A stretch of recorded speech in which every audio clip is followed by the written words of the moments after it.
it's meant for shoppers at the Galleria. The chilling evidence that our city was so close to being shattered by a mass shooting at one of the busiest spots in town.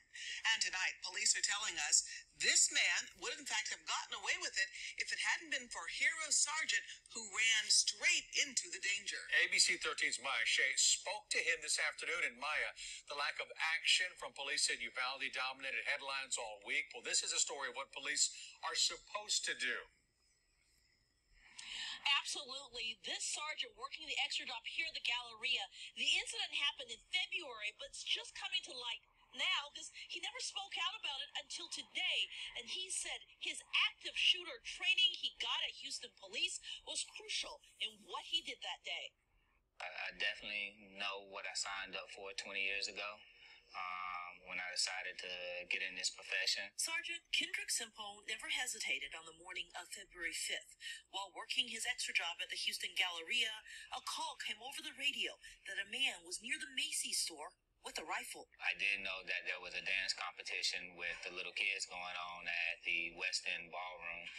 So I didn't pull my weapon out because I didn't want to be running towards the Macy's area, which is past the ballroom area that I was going to have to pass up with my gun out and trying to startle anybody. So within minutes, Simpo had spotted the man, Guido Herrera, wearing a shirt with the Punisher logo, carrying a rifle in one hand, a Bible in another, and just a few feet away from hundreds of kids. Immediately, he tackled the suspect. You were prepared to get shot. I was. And yet you still went and chased after him. I did. Why? Just, like I say, I feel like this is something I signed up for. Moments later, other officers arrived and Herrera was arrested without a single shot being fired. On him, besides a long gun and the Bible, police also found 120 rounds of ammo and a handgun. However, since Herrera didn't shoot anyone, he could only be charged with a misdemeanor. This week, he was sentenced to the maximum, a year in jail. As for Simpo, he's continuing his work as a sergeant in the Houston Police Victim Services Division, not thinking much about his heroic acts. No, I'm a supervisor. Everybody, our chief Fenner always preaches lead by example. So that's what I did. I led by example. And he's also back at the Galleria on that extra job every Saturday morning. Maya Shea, ABC 13, Eyewitness News. Okay, so y'all just heard that right there. In this, I found out about this story. I believe somebody posted it up in the Discord. First off, let me just say that this guy, whose name is Kendrick Simpo, is a hero for sure. This guy prevented what could have been a mass shooting or a mass murder back in February. And they said he was the shooter was like a few feet, I think they said like 100 feet away from some kids. So that screams to me, those kids could have gotten taken out. And what an interesting time that this story comes out. Not because the media kept it away, but because this is his first time actually speaking about it. And I wonder if they told him or said now will be the time to say something, because it's amazing how everything lines up. Because this happened in Texas as well, but it happened in Houston. And then you had what happened in Uvalde, which was also in Texas back in May. Of course, we know a lot about that. It's still more stuff coming out about it, especially with that video surfacing. This guy literally worked as one person, as an individual, and took out a very imminent threat that could have gone completely devastating and more so deadly. And he took care of business the way he saw fit as one person. They said he ran up and it's like he just knew this guy, something was shaky about this guy, especially with the attire that he had on. That Punisher shirt always gives it away. He went up there and he tackled this guy. He didn't pull out his gun on him and shoot him. He ran up and tackled him and took down the threat before the threat took out anybody by himself. And they said it was other people that came in and they were the ones that hauled him off away.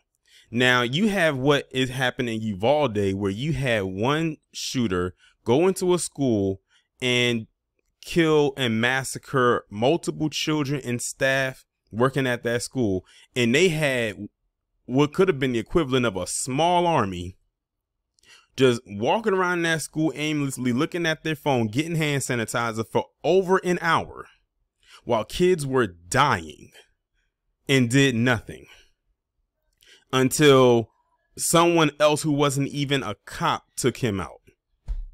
Now make that make sense. Not like literally, like really think about that for a second. But they love to like put this big black boogeyman target on black people, especially black men's back. And here you have this one black man right here who took out this one threat by himself. Because he knew that if he waited or he didn't act on instinct or impulse and this guy started firing, it would have been hard for him probably to take him out. So he said, let me get him before he gets anybody. And when the reporter was asking him, like basically in the tone of, you know how risky it was for you to do it, he was like, yeah, I knew the risk.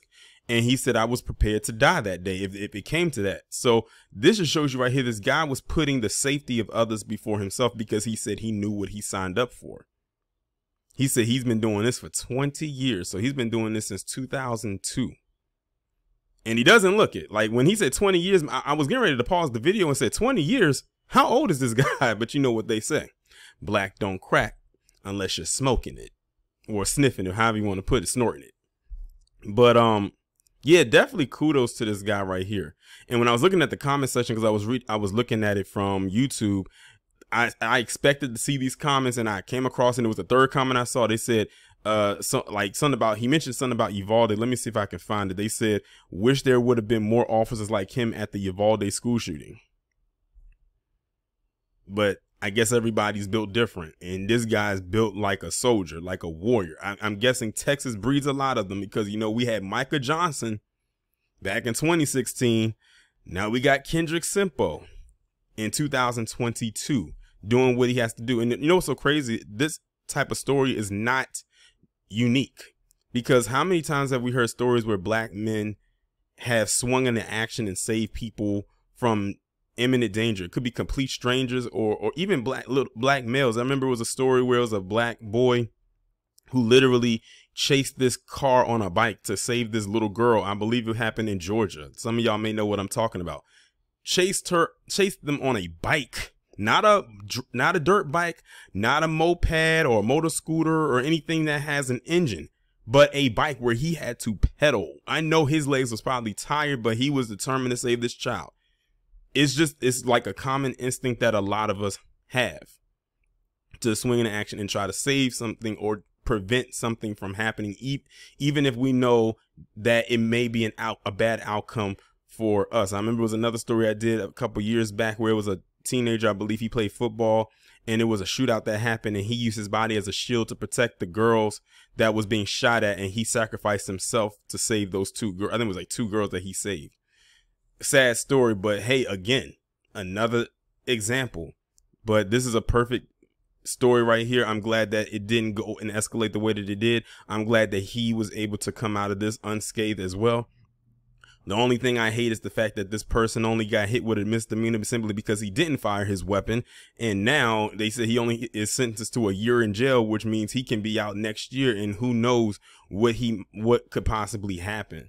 That's the only scary part about that, is that he could easily, well, hopefully he doesn't, but you never know, get a thing where he can get his weapons back or go and get another weapon and try to attempt to do this again, maybe at a different location.